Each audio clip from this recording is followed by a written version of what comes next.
বান্ধবী, সেদিনকে দাওয়াত দিছিলি, তোগের বাড়িতে খাইয়ে যাইতে বাসায় যায় আরে বমি পায়খানাতে আমার পেটটা ব্যথাতে ব্যথাতে রাতটা গেছে। দুঃখের কথা কারে জানাবো কত।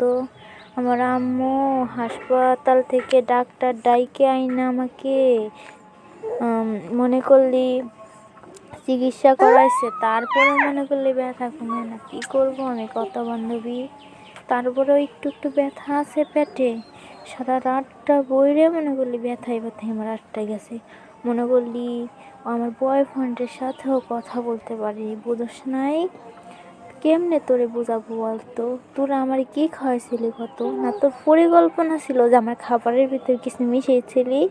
আমার তো মনে হয় তাই, কারণ তোর সাথে তো সবসময় আমার জ্বর গাওয়াই, তোরে সবসময় আমি খেপাই, তোরে সবসময় অপমান করি, সেজন্য তুই প্রতিশোধ নিলি না। আচ্ছা তুই আমাকে খবর বলবি না, তাহলে আন্টিকে আমি বলে দিতাম, তোদের বাড়ি ডাক্তার নিয়ে যেতাম।